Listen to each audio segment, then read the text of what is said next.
time.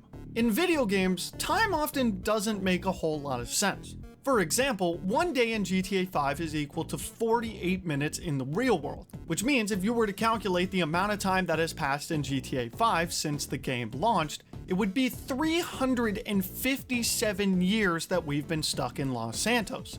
And they still haven't finished this goddamn building.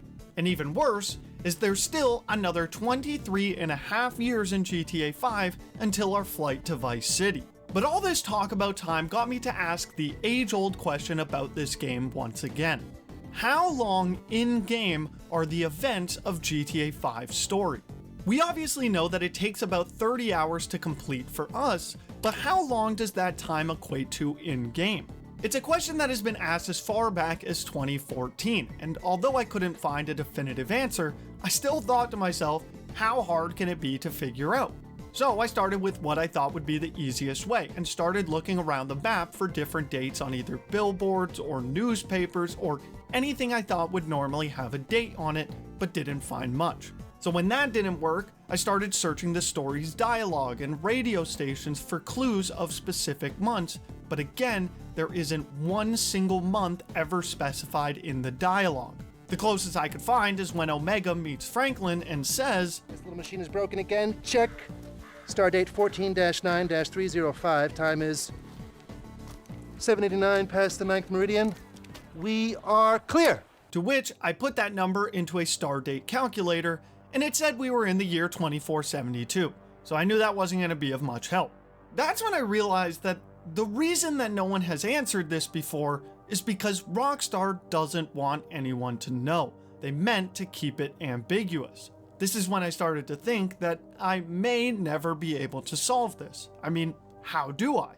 But then I remembered something. A small and very subtle line in the campaign that I thought might just help me answer this. On the mission Pac-Man, Trevor says this to Lamar and Franklin. How far is it? In this thing? About 4 hours. Shit. It's your operation, Slick. From what I gathered, this is the only instance of a distance to time measurement given throughout the story. Driving 8 miles is equal to 4 hours in-game. Perfect. So I did what any self-respecting person would do. I replayed the entire campaign of GTA 5 over the next few days. I made sure that I only drove from mission to mission, and I never strayed away from the main story. Once I had completed the campaign, I added up all the miles I drove on each character, divided it by 8 to get 4-hour intervals, added those intervals together, and that's when I realized how utterly stupid this method was. It didn't take into account any of the boating, walking, flying, time spent shooting, and just about everything else you do in the game. But luckily I came up with a better idea. What if I use the average time it takes to beat the game, which is about 30 hours or so, and converted that into time in-game? So if it takes about 31 hours to beat the story according to howlongtobeat.com, and every 48 minutes is equal to 1 day, then how many in-game days does it take to beat the story? Well, it comes out to about 38.75 days, or rounded up to 39 days, which didn't seem right. But then I remembered that the time played is only the time that our characters are spent awake, and we obviously know that they sleep. So I took the liberty of adding on 8 hours of sleep every night, which brought the total to about 50 GTA 5 days for the entire story. Now, I know that this is all pretty speculative, but it was the closest I had gotten to a legitimate answer. But this still didn't answer the question of when the story takes place. And like I said, without a definitive month to pinpoint in the story, I knew this was going to be the hardest part. However, Rockstar wasn't perfect with hiding everything, and thanks to a few clues left by Rockstar, I think I figured out exactly when this game takes place, and here's how. When I was struggling to come up with some decent answer that satisfied my question, I figured that I needed to determine all of the facts we know about the timeline. For starters, we know that GTA Online's story starts 3 months prior to the campaign as confirmed by Rockstar. And assuming that the story mode and GTA Online both take place in 2013, means that the campaign has to take place between April and December of that year. Now, there is no evidence for this one, but I would also say that it's most likely that the story is set before the launch of the game. What I mean is that I don't think this story takes place in November of 2013, since GTA 5 was only released in September of that year, meaning the time frame is now from the beginning of April to the middle of September.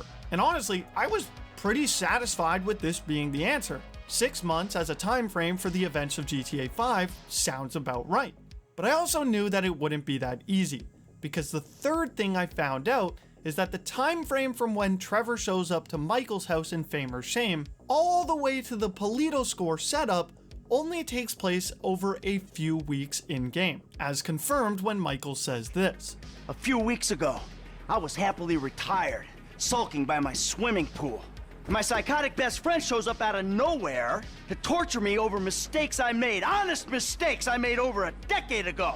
These 2 points are about 22 missions apart, and when the campaign is only a total of 69 missions, then using that metric, the story itself can only take place over a period of approximately 2 months or 9 weeks.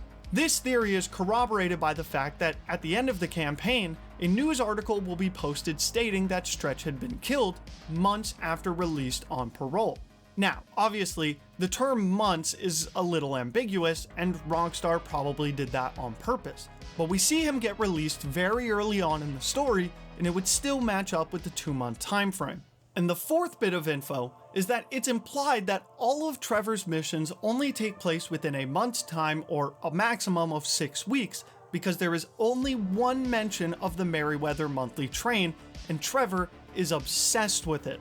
So to recap, we have a time frame of April to September, a span of a few weeks between Trevor showing up to the Polito score, and the implication that Trevor's whole story takes place within a month's time. So now, all I needed to do was to find some evidence that would give me a time frame that was able to match all of that criteria.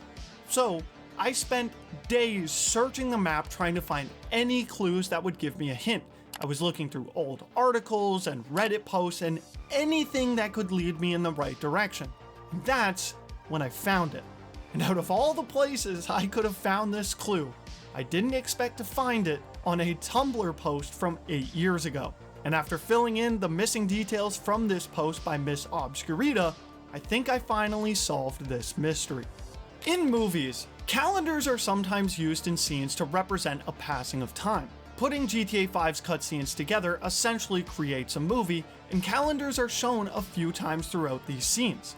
Like, for example, in the mission Daddy's Little Girl, although it's somewhat hard to see, Jimmy has a calendar on the back wall by his desk that reads July, and that's the first calendar to show up in the timeline. Then, fast forward to when we meet Trevor for the first time, which is still pretty early on in the story, except his calendar now reads August. Later, he ends up kidnapping Patricia and she redecorates Trevor's trailer, but the calendar is still in August. However, as we get towards the end of the story during the mission cleaning out the bureau, the janitor's calendar is now clearly reading September. Now, normally you would just write this off as Rockstar trying to make diverse interiors for each character, but that was until I realized that it's not the only time that these months are mentioned. If you look around the Vinewood Bowl and the 5's Theater, you can find a bunch of posters for events held in June, July, August, and September, as well as one in March, but we'll get to that one later. There are some other posters that include months like November and October, but all of those are accompanied by starting dates in June, August, and September, which isn't present on all of the other promotional arts we just mentioned. By some weird coincidence, the months of the calendars just happen to be the same as the ones listed on these posters. So, since I finally had some months to work with, all I had to do was find a viable timeline for the events of GTA 5 that used these months, while also making sure it fits the criteria of the canon events we figured out earlier. And after hours and hours of trying to piece everything together, I finally got a timeline that worked perfectly. And so, after all of my research, this is the best timeline I could make for GTA 5. The story starts out in early to mid-July, when Franklin and Lamar meet Michael strolling along Vespucci Beach. A couple weeks go by while Michael and Franklin are saving Jimmy, pulling Martin's house down, and planning the jewel store heist, which they plan to hit at the end of July. The jewel store heist is successful, but a few days after is when we see Trevor for the first time on August 1st, which is evident by the calendar scene behind him. However, it wouldn't be for a few days into August when Trevor would confront Michael. Then, like we mentioned, from when we meet Trevor all the way to the Polito score, all takes place over the next 3 weeks. That includes the events of the Merryweather heist, Blitzplay, and the Polito score heist, as well as kidnapping Patricia. So it's evident these guys move quickly. Shortly after the Polito score, Trevor and Michael end up hitting the Merryweather monthly train in the last week of August. And we know this because Trevor has cleaned up the trailer but hasn't changed the calendar. In the last couple days of August, Michael and Trevor are once again allowed to return to Los Santos and Patricia is given back to Martin. But in that time frame, Trevor and Michael fly to North Yankton and Michael gets kidnapped. Franklin is then able to save Michael from the Chinese mob on the 1st of September, and the crew starts immediately planning the bureau raid, where they steal the janitor's uniform and we see the September calendar. After completing the raid by the end of the first week of September, Michael, Trevor, and Franklin spend the next week and a bit fighting with the FIB, saving Michael's movie, and planning the big score heist, which is then completed by the end of the second week in September. And to make sure that they have no more loose ends, Michael, Trevor, and Franklin take out Devin Weston, Steve Haynes, Mr. Chang, and Stretch just a day or two after the big score. And finally, the story comes to a canonical end on September 17th of 2013, and the day that GTA 5 released. Now, admittedly, there may be a hole or two that needs patching in this theory, but it does allow for every canonical event to fit. It fits within the April to September window, as well as taking place over 9 weeks like we worked out earlier. The theory allows for all of Trevor's missions to take place within the monthly train timeline if it comes at the end of every month, and Stretch being killed months after the theorized start of the story fits with the news article posted about him.